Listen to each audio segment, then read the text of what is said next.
Olá, sejam todos muito bem-vindos ao podcast do Fagundes Varela. Hoje contaremos com a mediação da professora Kierley e a presença dos convidados especiais. Nosso ex-aluno, que também foi presidente do Grêmio Estudantil em 2008, além de professor e atual diretor da Escola Indígena, que é o professor Derli Bento, e também dos estudantes Victor Bento e também do Eros Leopoldino.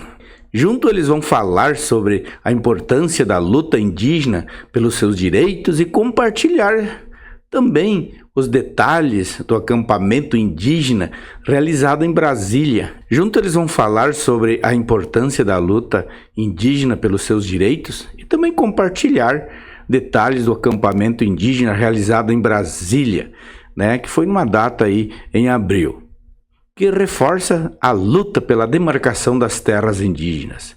Então, esperem que vai ser uma conversa cheia de significado e reflexões. Então, agora a conversa, professora Kierley e também nossos convidados especiais, Derli Bento, o Victor Bento e também o Eros Leopoldino.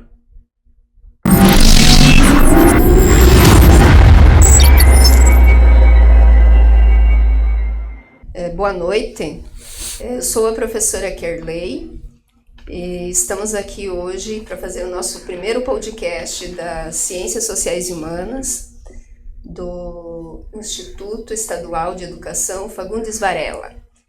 A gente vai conversar com os representantes indígenas da nossa comunidade escolar sobre a importante participação deles em um ato político que teve como foco a demarcação das terras indígenas. E esse tema se torna ainda mais relevante, se nós considerarmos que a nossa escola está localizada próxima à maior área indígena do Rio Grande do Sul. E que em abril nós celebramos o Dia dos Povos Indígenas. E a nossa escola ela vem desenvolvendo várias atividades que contemplam a questão dos povos indígenas. A gente já teve a oportunidade de trazer outros participantes, e isso vem nos agraciar nesse momento, com o conhecimento, com a experiência que vocês tiveram fora aqui do município, e isso é de grande valia para que a gente possa compreender o quanto os povos indígenas estão organizados em prol dos seus direitos. Nós vamos apresentar os nossos convidados. Então, eu sou o professor Derli Bento.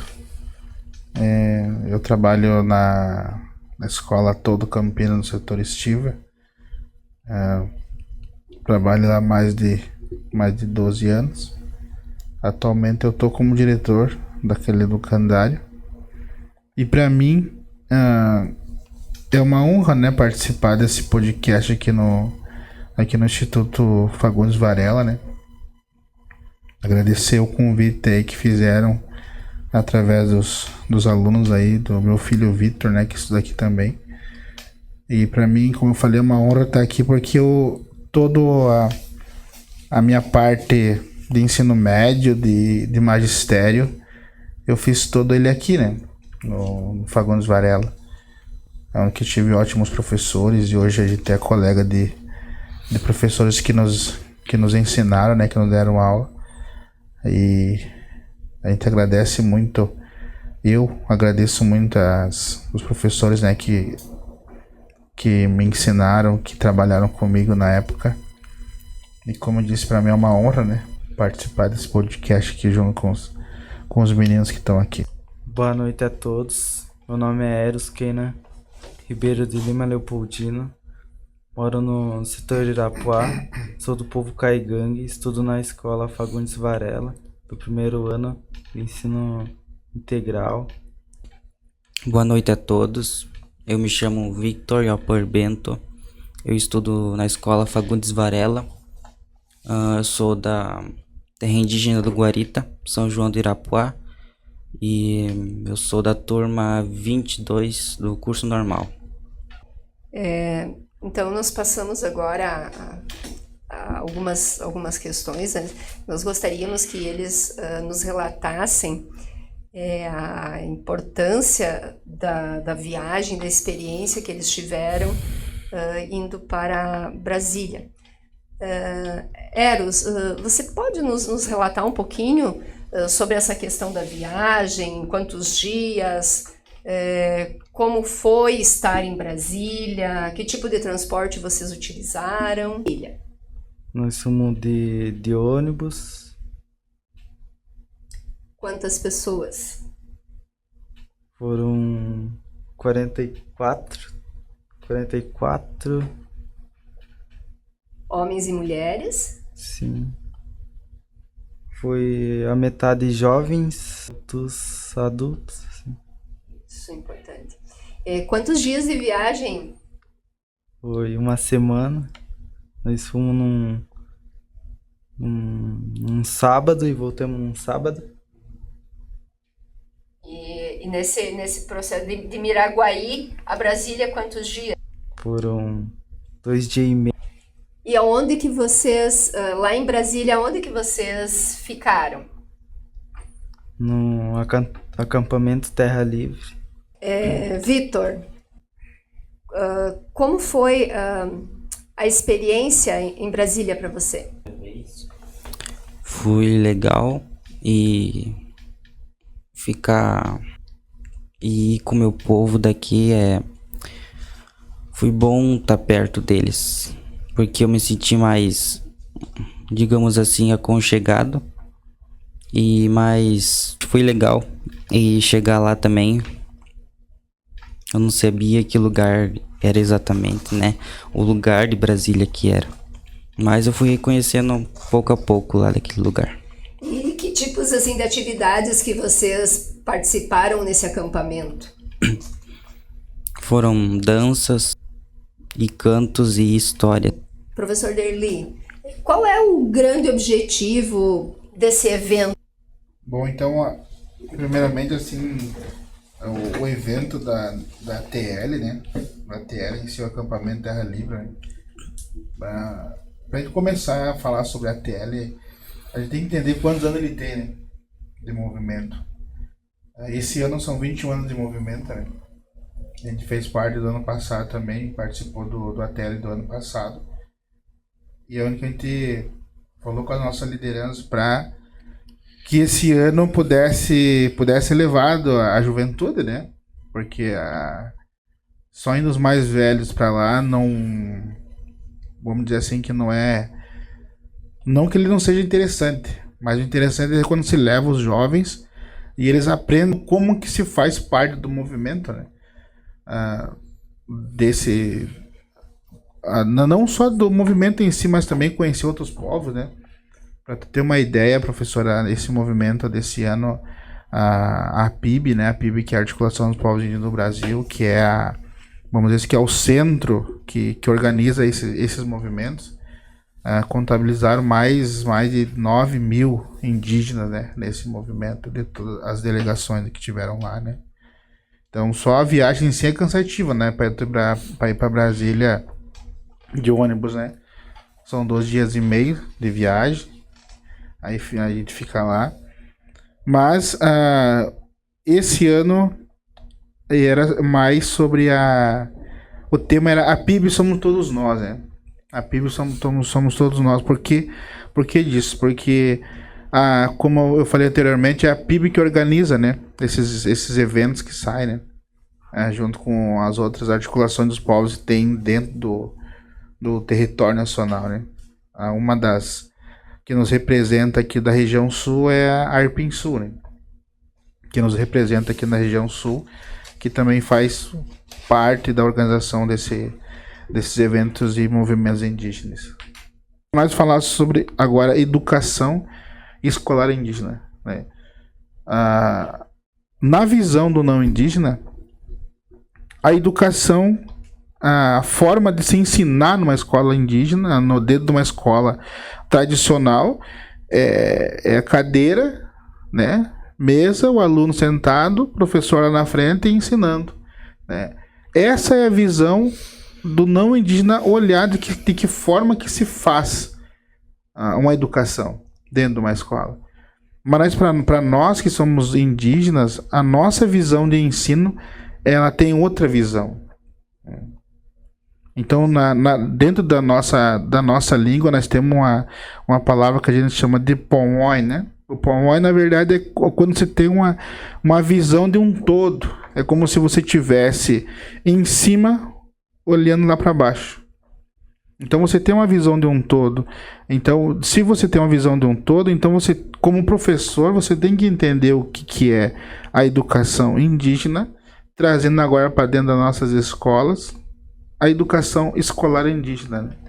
Onde que nós vamos falar de educação escolar indígena específica, diferenciada, comunitária e de qualidade. Entende? Importantíssimo, né? Importantíssimo. E assim, né, os meninos são nossos alunos aqui no Instituto. E como que eles veem, qual é a importância de se falar sobre a cultura indígena nas escolas? Pelo meu ponto de vista, se a escola trabalhar diretamente nos indígenas, assim, principalmente os alunos indígenas da escola, mostrar que nossos valores, e para que a gente possa ter mais espaço nos ambientes escolares e ter a mesma conquista que os outros não indígenas têm nas escolas. Conquistar o mesmo que eles, não sendo melhor, mas sendo igual, mas como indígena.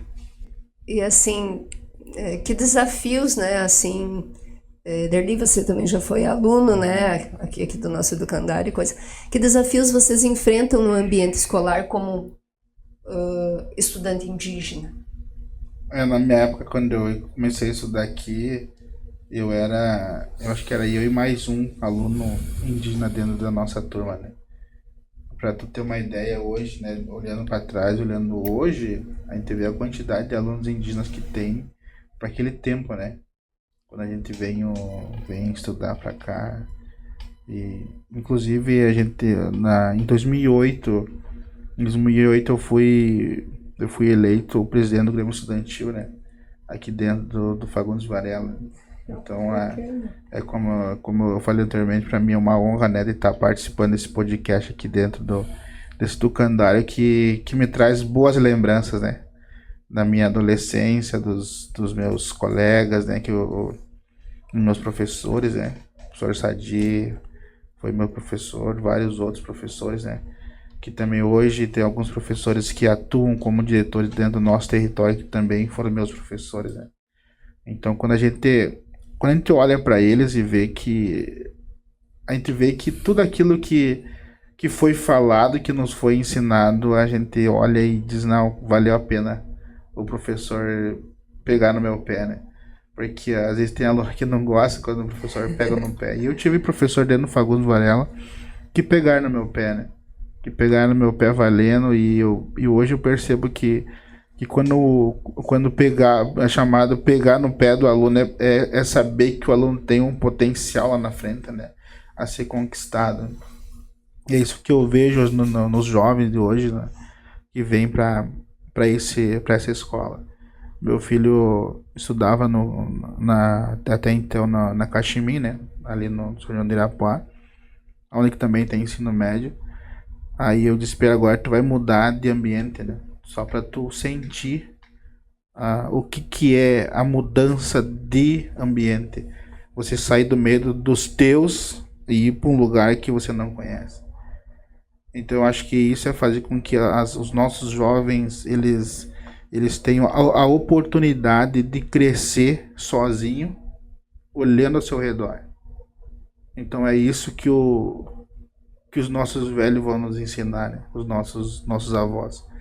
Primeiro nos criam, nos ensinam a forma de como que você tem que fazer o processo da caça, depois você larga sozinho para você caçar. Então, se você saber caçar sozinho, então quer dizer que você aprendeu bem o que ele te ensinou, né? Então, é como eu digo, a educação escolar indígena, ela nunca vai sair do lado da educação indígena. Então, como eu disse, são duas coisas que parece que são totalmente diferentes, mas são coisas que devem andar junto dentro do ensino da nossa juventude.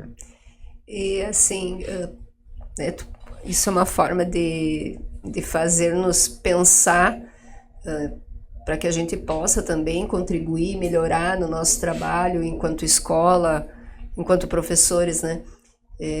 O que nós podemos fazer para melhorar esse nosso trabalho com os nossos alunos indígenas? Eu percebi, eu lembro, como falei anteriormente, eu me lembro de coisas que aconteceram dentro desse educandário comigo, né? Anteriormente a senhora falou sobre o mês de abril, e é um mês que sempre saem as comemorações indígenas, né? Então quando chegava no mês de abril, eu ia na direção da escola e falava com eles, né, que tal dia essa é a festa, e para eles poderem liberar aqueles poucos indígenas que estavam atuando como alunos dentro dessa escola, né, aqui do Instituto Fagundes Varela. E eles aceitavam, né, aceitavam a nossa fala, né, diziam, não, então tal dia vocês estão liberados, vocês podem ir, não tem nenhum problema. E a gente era liberado da escola para poder participar dessas festas comemorativas. Eu costumo dizer que eu nunca, por mais que todo o meu ensino de escola tenha sido longe do meu território, né, fora do meu território, desde do meu primário, eu nunca deixei de levar comigo os ensinamentos dos meus avós, né? Nunca deixei de levar comigo a própria língua materna, que chegou um tempo que a gente também, talvez ela adormeceu, né? A gente quase não falava mais, porque eu não falava mais porque estudava só fora, né? Mas assim, ali na frente eu não sei se existe aquele mural ainda ali na frente de vidro, era ali que eu colocava meus artesanatos, né? Pra vender. Aí os professores vendiam para mim, guardava meu dinheiro lá, e com aquele dinheiro eu comprava as apostilas daqui de dentro para eu poder estudar, né? Então tudo isso eu vivi aqui dentro e falo para meus filhos, né? Falo para meus alunos isso aí, que se você tem que mostrar que você realmente é capaz de fazer. Não adianta dizer, não, eu não consigo, eu não faço porque eu tenho vergonha, não. Você é indígena, você tem que entender que aonde você for, você vai ter que lutar pelo teu espaço, você vai ter que lutar por tudo aquilo que você acha que é bom para você, né? Então é isso que eu sempre falo para a juventude, né? Para os meus filhos, para meus sobrinhos, para meus alunos. É isso que a gente ensina, e como escola, eu vejo que tem que se dar mais oportunidade para a juventude indígena mostrar, né, contar o que realmente é os costumes, né? E isso faz com que os próprios jovens se interessem em saber a história do seu povo, né? Por que eu digo isso? Porque nós temos que pensar que antes quem contava a nossa história era o não indígena. Ele chegava na nossa aldeia, pesquisava, levava para fora, aí depois fazia um livro contando a nossa história. E é esse papel que nós temos que reverter. Como reverter? Nós que temos que buscar o ensino para nós mesmos ser os protagonistas da nossa própria história, né?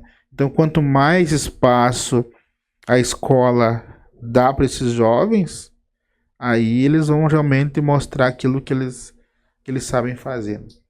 Inclusive, quando os meninos, né, vieram nos reportar que eles estariam viajando a Brasília, eu logo disse, vocês estão incumbidos de, no retorno, nos trazer para as turmas de vocês algumas informações, né, que fossem assim, que eles considerassem importantes, para socializar com os colegas. para que eles soubessem o que eles foram fazer em Brasília, né, para poder deixar muito claro que esses dias que eles estiveram lá foram de uma experiência importantíssima, e a bagagem que trouxeram também. E é uma forma que a gente também tem de valorizar e de estimular, provocar eles, né, para que eles sejam mais participativos, atuantes dentro das turmas deles como alunos.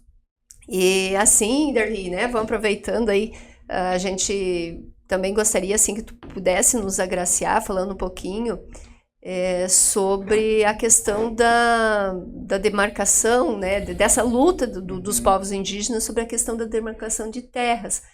E existem muitas informações, assim, que às vezes são fakes e que até mesmo podem comprometer a visão da comunidade fora em relação à comunidade indígena. Pra gente falar sobre demarcação de terra, até hoje eu tava pensando e lembrando algumas situações, né, que acontece ao nosso redor, né? Para vocês terem uma ideia, hoje o nosso território do Guarita ele tem mais de 100 anos, né? A homologação dele saiu em 1909, para vocês terem uma ideia. Mas desde 2023, quando o Senado ele cria, junto com os deputados federais, né, tentam, vamos dizer, barrar as demarcações de terra, né? Eu sempre digo nas minhas conversas que sem demarcação não existe educação. Sem demarcação não há um ato democrático sem ter uma demarcação de terra, né? Porque o próprio país em si ele tem uma dívida histórica com os povos indígenas de todo o território brasileiro, né? Então se criou então a tese do marco temporal, né? Então a tese, se nós formos analisar a tese do marco temporal, ela é inconstitucional, né? Porque o artigo 231 da Constituição de 1988, a Constituição Federal, o artigo 231 ele fala sobre os direitos dos povos indígenas, né? Ele fala o que ele vai dizer, que são reconhecidos aos índios a sua organização social, costumes, línguas, crenças e tradições, e os direitos originários sobre as terras que tradicionalmente ocupam, competindo a União demarcá-las, proteger e fazer respeitar todos os seus bens, né? Então, se a própria Constituição já diz, a tese também, o que a tese vai dizer? Ó, quer ver? A tese também entra em conflito em outros princípios da Constituição, como, por exemplo, a dignidade de pessoas. Por tudo isso, o marco temporal é considerado inconstitucional, porque não tem base no texto constitucional, viola a Constituição, viola a decisão do próprio STF, né? Então, como eu falei, se nós for falar sobre demarcação de terra, nós temos que entender a primeira lei. O que a lei vai dizer sobre isso? Tá. Antigamente, o território do Guarita, vamos dizer, nosso território, ele vai, não é invenção, né? Não é invenção, é uma coisa que existe. Que os limites do território do Guarita é o rio Guarita e o rio Turvo. Entende? Então, para vocês terem uma ideia aonde que se chegava o território do povo caigangue aqui nesse espaço, né? Mas devido na época, a província de São Pedro, que hoje é Porto Alegre, né? Então ele faz as demarcações onde que eles vão dar para os chamados poceiros, né? Então os poceiros vão começar a vir a pegar essas terras que o próprio Estado vai dar para eles, né? Então eles vão empurrando então os indígenas para algum lugar, eles vão aldeando os indígenas, né? Aí que começa a se chamar aldeias, né? Na época. Então, quando se criou a aldeia nesse espaço aqui, aí que se começa a criar o limite, né? E quando se começa a criar o limite, e quando os nossos guerreiros antigos começam a ver que eles estão perdendo território, eles, não, calma lá, acho que não é por aí. Nosso território era de lá até aqui, e agora nós temos só nesse pedaço de terra aqui. Então nós não podemos mais aceitar. Então eles vão até a província de São Pedro e conseguem, então, vamos dizer assim, uma carta dizendo que esse é o território. Só que até então ela não era homologada, né? Ela não era homologada. E quando em 1909, quando ela vem a homologação do terreno do Guarita, daí que se ganha o espaço do território, que é da IRS 330 para baixo, que é o território do Guarita, né? Então, se caso acontecer, vamos dizer assim, de mexer novamente no mapa do território, a gente tem que entender primeiro o que a lei vai dizer, né? Entende? Muito bom. E assim, Derli, o que você poderia, né, assim, nos contribuir no sentido de quais são as perspectivas que você vê em relação a essa nova juventude, né, que vem para a escola, que ocupa outros espaços na sociedade, e como que você, assim, pensa sobre esse assunto? Eu acredito muito na nossa juventude dentro do nosso território. Quem me conhece sabe do que eu falo, e que aonde que eu chego eu falo isso, né? Eu acredito muito na nossa juventude, porque são outros momentos, né?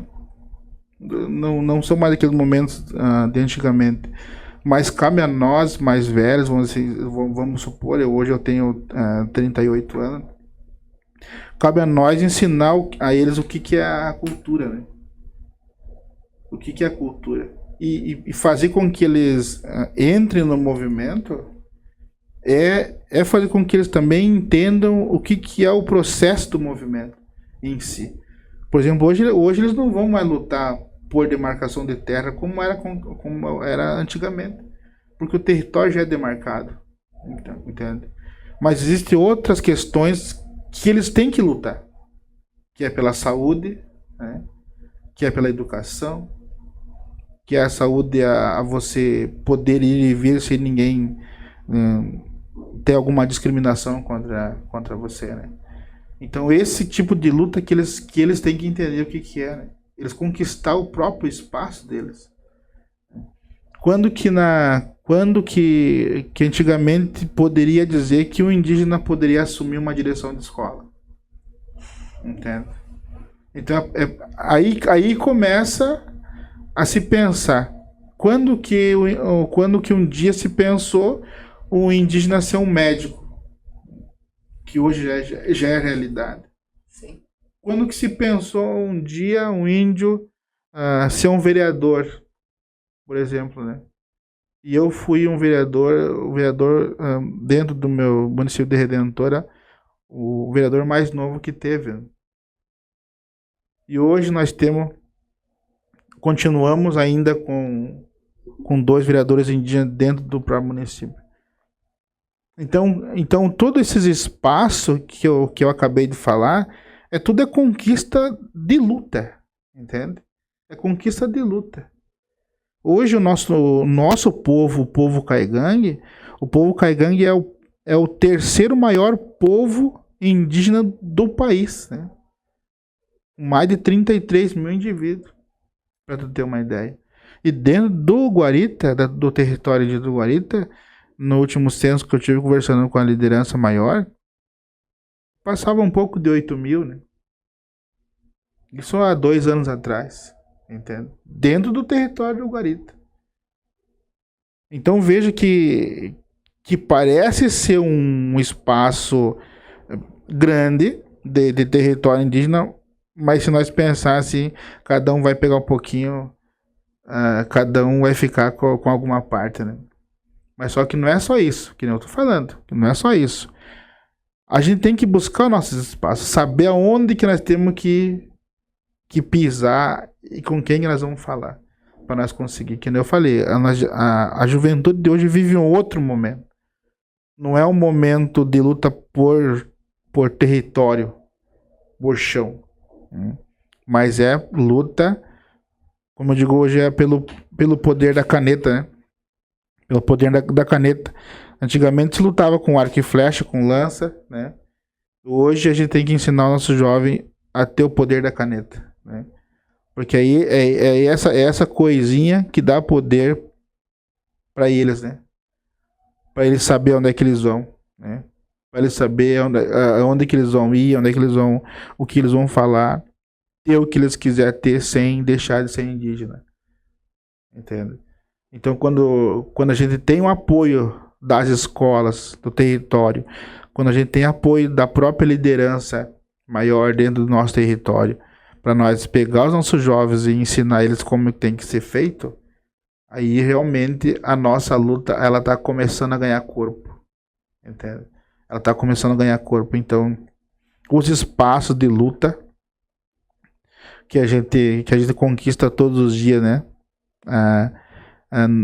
Não é, vamos dizer assim, não é mérito só, talvez, daquela pessoa, né? Um Caigangue se formou médico, né? Todo mundo vai aplaudir ele porque todo mundo viu ele crescer, né? Ele é filho de várias mães, né?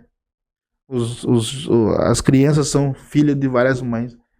Por que eles são considerados como filhos de várias mães? Porque quando a mãe dele não tem, talvez, tempo de amamentar ele, a tia dele vai amamentar ele, a irmã dele vai amamentar ele. Então ele é filho de várias mães, né? E eu costumo dizer que o nosso primeiro território é o útero da nossa mãe, né? É ali que começa a nossa batalha de sobrevivência, é ali. E quando a gente vem para esse mundo, aí que a gente vai viver de fato a batalha real, né? Nossa, gente, bacana, né?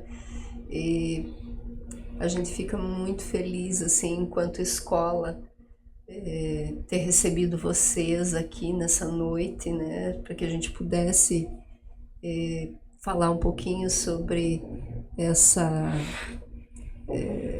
viagem, sobre a questão dessa participação dos nossos alunos, né? O Vitor, o Eros, que foram como indígenas, mas eles também levam o nome da nossa escola junto, né?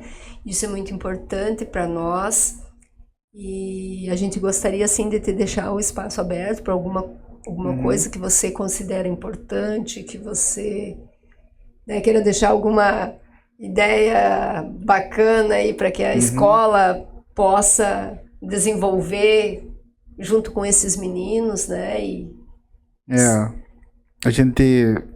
Quando a gente foi para a marcha lá em Brasília na quinta-feira, ou antes disso, na terça-feira, aí meu filho perguntou para mim aonde que é, ele falou, né? Daí eu falei, tá vendo aqueles dois prédios maiores lá na frente, né? Que é a Praça dos Três Poderes. Sim, eu tô vendo, pois é lá que nós vamos ir, tá? Aí começa a caminhada ali, né? Mas só que nunca chega lá, né? Entende? Na quinta-feira, para vocês terem uma ideia, a gente saiu da marcha, do acampamento, era 3:30 da tarde. Era 3:30 da tarde. E nós chegamos lá na Praça dos Três Poderes, já era 7 horas da noite. De tanto movimento, de tanto indígena que tinha, né? Muitos parentes que estavam lá. Então, só para tu ter uma ideia de quanto tempo se leva, né? E eles participaram dessas duas marchas, né? Participaram da primeira e já estavam prontos para outra, né? Enfrentaram chuva, enfrentaram o vento, né? Molha a barraca aqui, fura a barraca ali, né? Dorme sentado um pouco, outro vai lá e dorme um pouco deitado. Então, todo esse processo, essas dificuldades, vou dizer, que eles passaram dentro do acampamento, com certeza eles vão levar pro resto da vida deles, né? Aí na volta a gente pergunta, e daí, estão prontos para outra? Não, estamos prontos para outra. Se vir, nós vamos de novo, né? Então isso é que deixa a gente feliz, né? que apesar das dificuldades que eles passaram lá, tipo, e sair dali do acampamento, do lado do estádio do Mané Garrincha, e até a Praça do Poder, que é longe. É longe pra caramba, eu já Entendeu? tive em Brasília. É longe, né? É longe E tudo é mesmo. longe, né? Então, e eles dizer pra gente que eles estão pra um pra outro, né? Aí vir embora todo com os pés inchados, com bolha nos pés, né? Essa parte ninguém sabe, né? Não, eles não, isso aí parece que eles esqueceram disso tudo. Só estão lembrando do momento que eles viveram, tipo, com os outros parentes, né? Então hoje quando a gente vê eles postando os vídeos deles nas redes sociais deles, eles estão cantando lá, a gente vê eles no próprio vídeo deles cantando e dançando, vamos dizer assim, compartilhando saberes com outros parentes lá. Então isso que faz com que eles pensem em retornar de novo, pensem em fazer parte do movimento, né? Quando se cria um desafio de crescimento para eles, eles sempre vão estar querendo estar dentro do movimento. Mas só que nem eu falei, não é só eles querer, eles são novos ainda, eles têm muito que aprender. Mas se a escola e se a nossa liderança não derem oportunidade para eles, aí a ideia, o pensamento deles é ir para um outro caminho, né? É um caminho que a gente não quer que eles vão. E aí, é esse tipo de conversa que eu tenho dentro das nossas escolas, dentro dos nossos movimentos indígenas, que eu tenho junto com a liderança, né? Nós não podemos dar tempo para a nossa juventude pensar coisas que não é para ser pensado. Então, se nós começar cada vez mais instigar eles a participar desse movimento, nós vamos estar criando uma mentalidade diferente na cabecinha deles, né? Porque eles ainda estão em formação, entende? Então, acho que a ideia é fazer com que eles mesmos procurem o espaço deles com apoio daqueles que têm que dar apoio para eles. Muito bacana, gente, muito profundo, né? E Terli, Eros, Vitor, em nome da escola, gostaria de agradecer muito a presença de vocês aqui. Foi um tempo assim muito bacana, né, de que a gente pode fazer essa troca de conhecimentos, trazer principalmente para a nossa comunidade escolar essa vivência de vocês e reforçar, né, o nosso papel enquanto escola de trabalhar pela questão do respeito, a questão da cultura indígena. Muito obrigada.